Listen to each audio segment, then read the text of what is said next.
Good afternoon and welcome to this Instagram Live Q&A. My name is Matt Van Winkle with the Iowa State University Alumni Association. Our guest today is one of our more well-known alums. Clayton Anderson is a retired NASA astronaut who spent nearly 167 days in space and was part of 5 missions to the International Space Station during his career. Before he was in space, however, Clayton received a master's degree in aerospace engineering at Iowa State University back in 1983. He is now a published author, a motivational speaker, and a distinguished faculty fellow in aerospace engineering at Iowa State. Hey Clayton. Hey. How are you? I'm good. Sorry, I'm not very good at Instagram. No worries. I just gave you an introduction, so don't worry. I just gave everybody a quick bio of you. You know, just telling people about how many times you've been to space. You were sending me a text. You kind of rattled off how many missions you were on, right? Like it was nothing, right? You kind of had those memorized? Oh yeah. When you sign enough photographs and stuff, it becomes rote memory. I see you got a furry friend there. Do you have a pup there? Oh, nice. Yeah, that's Lizzie. Okay. And Lizzie wants to be with people all the time. Oh yeah, I have a golden retriever sitting right next to me. I'm at home right now. Typically when we do these, I'm at the Alumni Association, but had to be home today, and looks like you are as well. So thanks for joining us. You bet, my pleasure. So we'll just go through this like a Q&A. I'll kind of throw you some questions, and we will leave some time at the end for some audience questions as well. So let's just kind of jump right in, Clayton. When can you first remember wanting to be an astronaut? The answer to that question is 2 parts. My recollection, I was 9 years old on Christmas Eve in 1968 when Mom and Dad got my brother and sister and I up around midnight on Christmas Eve to watch the Apollo 8 guys go behind the moon for the first time. Sure. My mother, though, she would tell you that I was 6 years old and that we would discuss me becoming an astronaut one day. And I simply don't remember that part, but before she passed away, she told everybody that she could find that was the story, that I was 6 years old and I was going to be an astronaut one day. So when you were a kid back then, what were your vivid memories? Do you still have memories of watching them go behind the moon?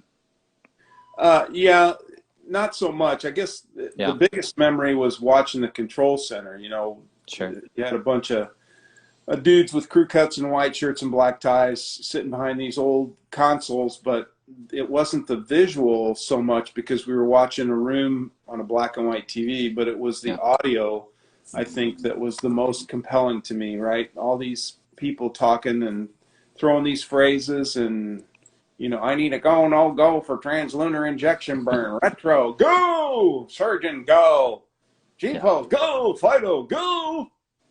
You know, Capcom, go. Everybody was go, and you know, as a little kid, I was like, "Whoa, this is pretty cool."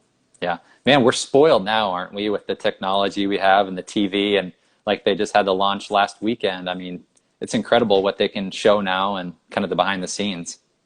Well, if you think about my time on space station in 2007, high definition TV didn't even get to the space station until October of 2007, because I remember I was the first guy to test the microphone and the camera for NASA. And now, you know, of course, they won't use any of my footage anymore because none of it was high definition. It was all low def. So anything I did on TV, if you see it now, it's pretty crummy footage. Yeah. Well, I mean, it's one for the record books, right? It'll always be in the archives. Yeah, and I'll always be the first Iowa State astronaut. So that's right. Well, that kind of brings me into my next question. So you grew up in Nebraska, correct? And you decided to. You didn't do your undergrad at Iowa State, but you did get your master's degree in aerospace engineering at Iowa State. Why did you choose to come to Iowa State? You want the real, truthful answer? Absolutely. Because they were going to pay me to go to school there. Okay. When I was at Hastings College, I played football and basketball and ran track because it was a small school. And so I had ample scholarship money so my parents didn't have to pay. And then, to be truthfully honest, I looked at Iowa State, I looked at Georgia Tech near Atlanta, or in Atlanta, and I looked at Washington University in St. Louis, and then I looked at Missouri Rolla, which I think is now Missouri Science and Technology or something like that. But all of them were hugely expensive, especially Washington University, and Georgia Tech said, well, if you want to come to school here, you have to be an undergraduate for a whole year. And an undergraduate meant I would have had to pay, I would have had to live, I would have had to, it was just too much. So I went to Iowa State, and they told me, hey, we're having an issue here that we have a lot of foreign graduate students whose command of the English language is not as good as we'd like. And you're an English speaker, and so we would like to offer you a research and then a teaching assistantship. So, hey, it was a great engineering school. I was getting paid to go do it, and I was also a research assistant my first year and then a teaching assistant my second year. So it just made sense. And I didn't really look around the country, right? I didn't look at MIT and Caltech. I didn't think I had any business going to those schools or being in those schools. So that's why I chose Iowa State. Well, and Iowa State has really become one of the top engineering programs in the country. I don't know what the reputation was back then, but what did you learn in your time there in aerospace engineering that really you still applied to your everyday life today, or even in your life as an astronaut? I learned that I didn't know very much. Okay. I came from a physics background at Hastings College. When I got to Iowa State, I was lost. And I worked really, really hard to just keep my head above water. And the fact that I actually graduated with a degree is pretty amazing to me, because the students that were at Iowa State in the graduate level, and then some of the grad students were amazingly talented. They were really sharp. A lot of the international kids, they took, as undergraduates in their home countries, they used the textbooks and the information that we were taking as graduate students. So they were way ahead of us. They always blew the curve out of the water. So I was struggling to just stay in the game and be normal. So when I was able to graduate and get a degree, I was beside myself, actually. Yeah, sure. So when you think about going back to all that time, remind me of the year when you actually became a candidate for the NASA space program. What year was that? That was 1998. 1998. About this time, actually. Okay. And tell people how long it actually took you, how many tries it took you to get into the program. Well, it took me 15 years. When I left Iowa State in 1983, I wasn't really eligible to be an astronaut. I had made my application in 83, but I was lacking a couple years or a year of work experience because I didn't have a PhD. PhDs get carte blanche. Once they get their PhD, they're eligible. But a master's degree, you had to work at least a year to be considered of the equivalent of a PhD such that you could apply. So I applied early, of course didn't get any feedback then, but it would take 13 applications before I even got a sniff from the selection committee that they were interested. Wow. I didn't get picked in that year. Year 14, they didn't select astronauts, and then year 15, I got interviewed and was able to get selected. So never give up. That's what you tell people. Yeah, I mean, applying to be an astronaut's easy. It's getting selected hard, and right. And you need luck, some good timing, and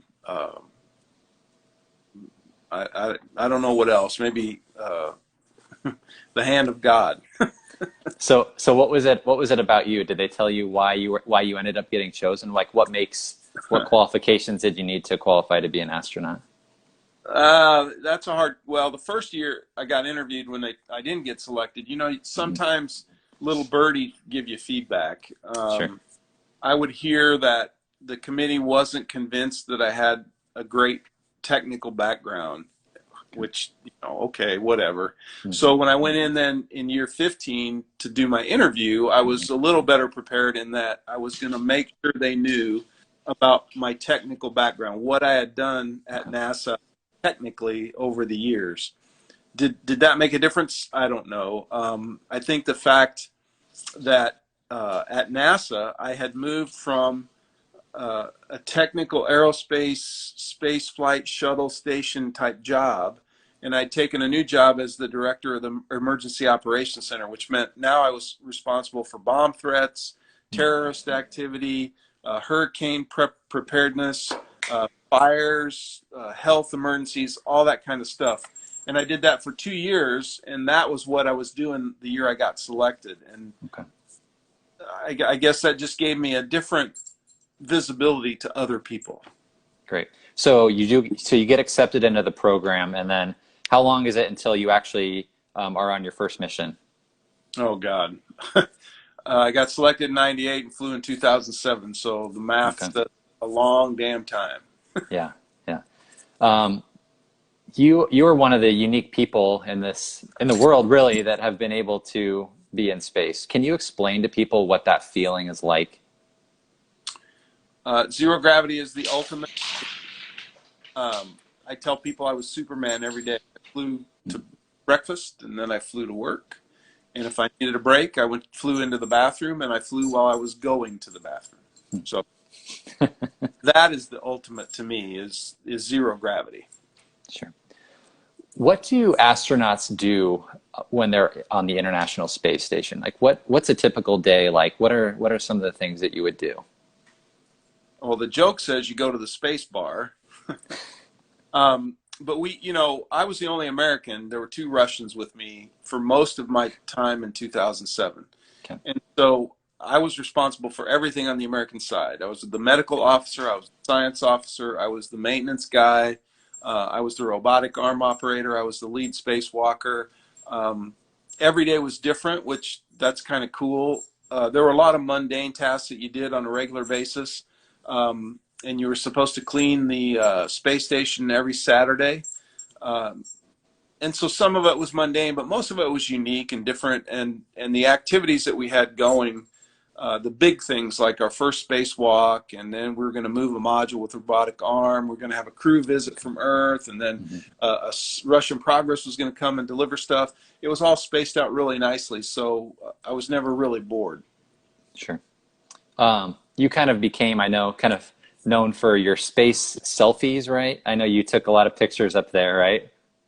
I did. I'm not the first, right? Buzz Aldrin, he claims he's the first to do a selfie, and he is. I think I have the best selfie ever because I was on the robotic arm, the Canadian robotic arm, being flown by a Russian, and we had just thrown away an 1,800-pound tank of ammonia so that it would eventually, a year and a half later, burn up in the Earth's atmosphere.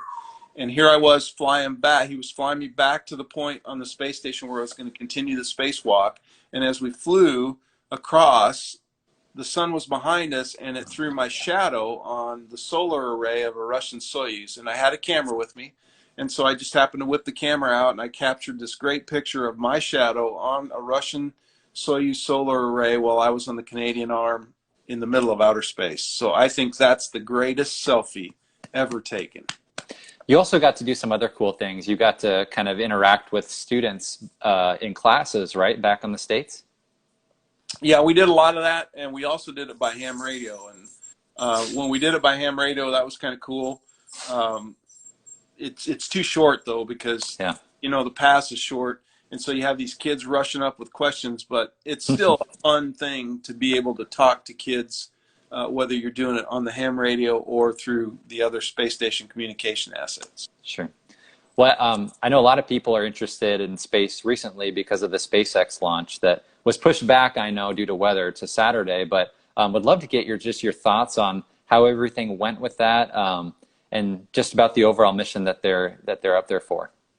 Well, I think everything went very, very well. I think the spaceship's pretty incredible. I told people that when I saw the spaceship that they were traveling to the station in, it looked like a Tesla 2020 Roadster, and it told me that I got on to a 1972 Ford pickup that took me into space.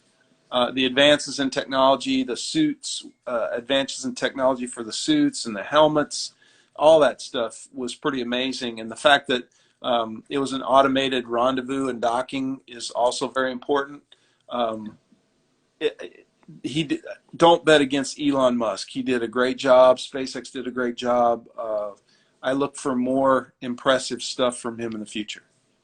Times have changed back when you were watching that mission when you were, what, 6 years old to now, huh? Yeah. Oh, even the control centers are different. It's full Yeah. plays, and everything's live, and anybody can talk to the crew, and it's just incredible. And if NASA wasn't NASA, NASA updates very slowly, right? Because everything has to be tested and checked. And a guy like Elon and SpaceX, they kind of do it quicker because they're a little more aggressive. They're not government. They Right. can try some things that are different and get to results faster. And I think that will be a benefit to the United States and its space program. One thing that I was curious about, Clayton, was that about the timing of between the last launch, because I think was it 2011 was the last launch from the U.S. Was it 9 years ago? Why Right. why so long? Why did it take so long for us to get back into space? Well, I have 3Ds, Clay's 3Ds of spaceflight: difficulty, danger, and dollars. And all Mm-hmm. three of those things manifested themselves in getting SpaceX or Boeing to be able to bring American astronauts to the station. So you saw Boeing had an issue with their last test flight, and that made them have to go back and fix it, and now they have to re-demonstrate. SpaceX didn't have that issue, but before that they had an explosion on the pad. They had a cargo vehicle explode in space. So the danger and the difficulty of spaceflight means that you can't cut corners. You have to be diligent such that you maintain the safety of the astronaut crew. It's easy to send cargo to space, Yeah. but when you put humans on the top of that cargo, it makes the game a lot different. Sure. You've turned your experience as an astronaut into some books, I know. So talk about why you decided to write those books, and tell us about your one that's coming up here later this year. Well, Letters from Space will be my second children's book. It's to debut in September of 2020. I really hope that the virus is over so I can go meet people and see the kids and take pictures with the families and sign the books. We'll just have to see how that goes. But I became an author because I had a friend who was an author. Her name is Nevada Barr. She writes mysteries, and she's been very, very successful with multiple New York Times best-selling entries.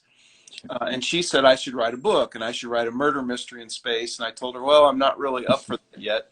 And so I tried my hand at a memoir called The Ordinary Spaceman, and I wrote that, and it published in 2015.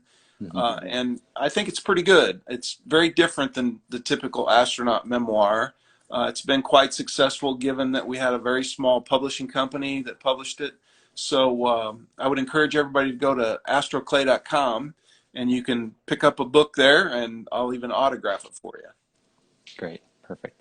So I know that you still are a distinguished faculty fellow for the aerospace engineering program here at Iowa State. Talk about what the work you're doing here at Iowa State and helping future astronauts here.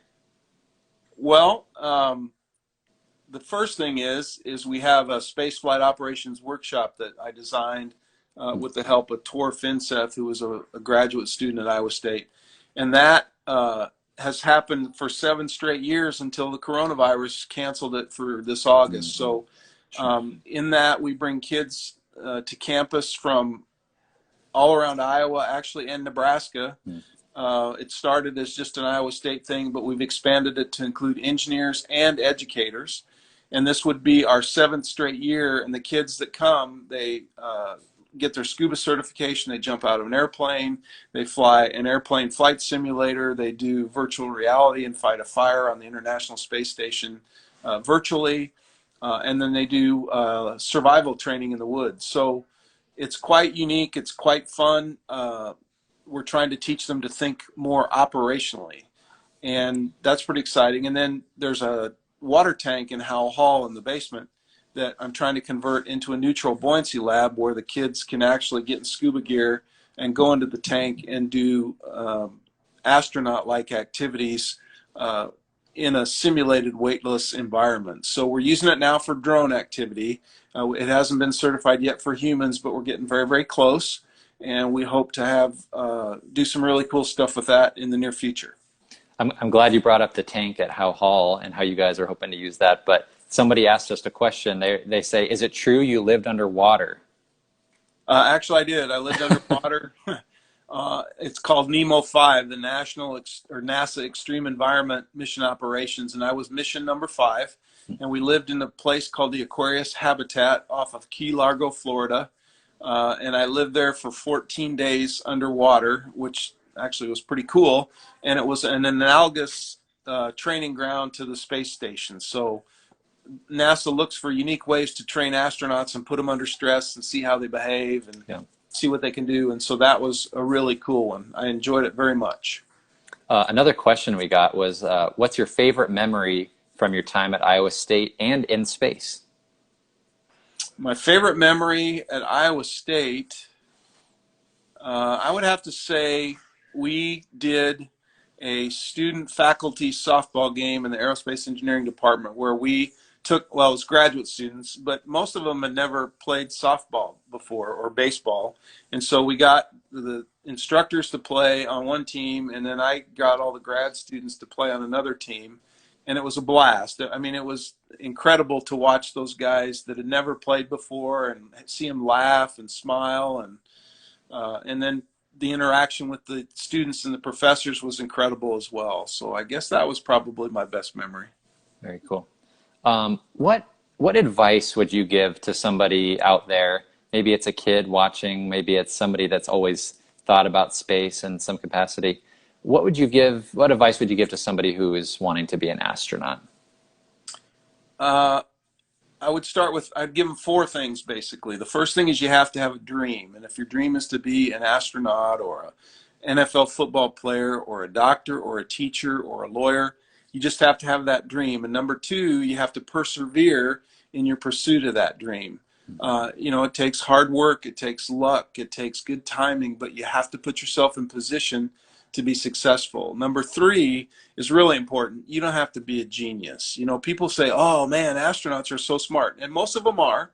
But hey, I'm from Ashland, Nebraska in the Midwest. And if I can do it, any of the kids out there can do it. They're just like me. And number 4 is you have to be proud of who you are. And what I mean by that, it's pretty important and pretty prevalent in this day and age that who you are, what you believe, what your makeup is, just be you. Don't let anybody tell you can't be you. And that's really important. I don't try to be someone I'm not. I don't try to come off as an intellectual genius and an arrogant astronaut. I'm just me. I'm Clay, and I got lucky. I worked hard. I put myself in position, but man, I needed a lot of luck and a lot of good timing to be able to become an astronaut and then go into outer space. But when I got that opportunity, I busted my butt to be the best one I could be, given the talents and the capabilities that I had. So those 4 things: have a dream, persevere, you don't have to be a genius, and then be true to who you are. Those are 4 important things that will take you a long way in any endeavor that you want to do. That's great. Another question came in. Did you learn any Russian while you were in space? Да, конечно, я могу говорить по-русски каждый день, но мне нужно много практиковаться, потому что я не увижу русских людей здесь, в Хьюстон, Техасе. Houston, Texas. I caught that. That's great. Yeah. I'm guessing you probably made some friends up there. Oh, I loved Russia. I love the people. The trips there were arduous, but for the most part, they were good. It's something that I will always cherish. The people that trained me in Russia were amazing. I wish, my one regret is I never got to go back after my mission and say thank you to all those wonderful people. So if any of them are out there, and they see this sometime, I love them. I'm dedicated to them. I owe them my life. Great. Well, Clay, we want to thank you for your support of Iowa State and the Alumni Association as a life member of the Alumni Association as well. And I know you still stay connected, I'm sure, with Iowa State and the athletics department. I know your son played football here, correct? Yes, he did. He is now a working person in Omaha, Nebraska. So, Great. um, yeah, he's fending for himself these days. That's great. Well, we hope to catch up with you soon. Oh, wait, we did get one more question here before I forget. Did you ever launch with a Russian or only with the space shuttle or only on the space shuttle? I launched twice on the space shuttle. STS-117 was in June of 2007, which is what, almost 13 years ago, coming up. And then I came home on STS-120 on the shuttle Discovery. I would go back to space in 2013 or 2010 on STS-131 and Discovery. I'd come up and down, but I did get into a Soyuz that was docked to a port on the International Space Station, a bottom-facing port, and we undocked. So the three of us, two Russians and me, Oleg, Fyodor, and Clay, we undocked and we flew around to the back and we redocked. So I got to put on my Russian Sokol suit. I got to fly in the Russian Soyuz. I just didn't launch or land in it. Cool. I just want to read you a couple of the comments here. Kate says, love hearing your story. Thank you. And Shelby says, A is for Astronaut is the book I give to all new parents to read to their children. Thank you for writing it. So my pleasure. And if you like A is for Astronaut, you're going to love Letters from Space too, I think. quickly before we go too, just tell us a little bit more about that book and what people can expect from it. Well, Letters from Space is not quite. A is for Astronaut is a stretch book, right? Little Mm-hmm. kids can look at the pictures, then they can read the poetry for each letter. But then there were sidebars that gave kids, as they grew and as their skill set to read grew, more details and more nuances about what each letter represented. Letters from Space is based on email traffic from Earth to me and my responses back. So Sure. they're based in truth with a little bit of fun, and then we also have some science involved. So the kids that read them I hope they're gonna laugh. They're gonna love the illustrations. Susan Battery from Budapest, Hungary is the illustrator, and they're gonna love those astro clay drawings, because now I'm featured in a children's book. That's awesome. And I know I've seen your book. If people are in Ames, I know they do sell those at the bookstore. So if you're back on campus, when campus is back up and operating, I believe I heard the bookstore might be soon to open. So if people are in Ames or if they're back visiting campus, it's a great place to find it. So yes, and we're also trying to set up something. There's a children's toy store downtown in Ames on Main Street, and they're interested in hosting me for a book signing. So we're hoping that'll work. Well, the questions are just coming in now, so we might as well just get through a couple more if you have time for us. Sure. Do you have any advice for people interested in working for NASA as a flight controller or working in flight testing?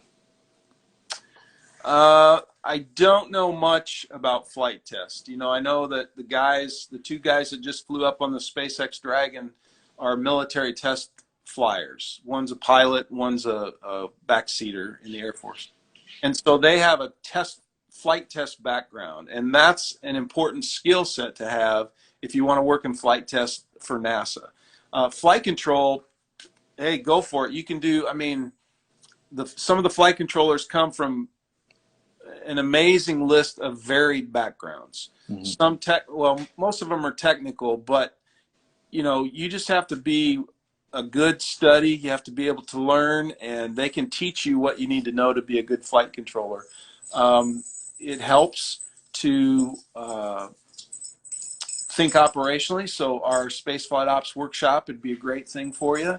If you can get in, it's competitive to get in. Mm-hmm. But also you want to talk to people like Iowa State University's former space station flight director, Tomas Gonzalez Torres, who was a former flight controller who became a flight director and now teaches also at Iowa State. So just this plug for us, I think Iowa State's the only institution in the United States and maybe in the world that has a retired flight director and a retired astronaut on their faculty. Very cool. Another question just came in. What was the most interesting thing when you were in space? What was the most interesting thing maybe you saw while you were in space? Oh, there's lots of interesting stuff. I remember my first moonrise when I was out doing my first spacewalk, took my breath away. When you capture your first iceberg on a photo and clear, and you can see it's an iceberg from 250 miles up, that's pretty neat. Same thing when I captured a shot of the Egyptian pyramids. Wow. You know, Oleg told me, Clay, just look for the white spot, aim for the white spot and take pictures. And so I looked for the white spot and I fired my camera 100 times. I went back and popped the memory card in the computer and pulled up a few photos, and boom, there was one. I caught it. It was perfectly in focus, and it was the three pyramids. You could even see the Sphinx. Wow. And it's, that's a pretty cool moment. You know, taking a Yeah. great photo from space is pretty fun. That's really cool. Well, it looks like that's all the questions we have. So Clay, we really want to thank you for joining us today, and thank you to everyone who tuned in. We also want to remind people that the Alumni Association membership is open to everybody. You don't just have to be a graduate of Iowa State like Clayton and myself are. So if you do have more information about, or if you want more information about becoming a member of the Alumni Association, please do visit our website, isualum.org. So Clay, thanks again for taking some time for us today, and hope you're doing well, and hope your family is well, and continued health and well-being to you. You bet. Same back to you. And I'm ready for America to open up in Iowa That's right. as well. So thanks for having me. Let's do it again sometime. Sounds good. Thanks, Clay.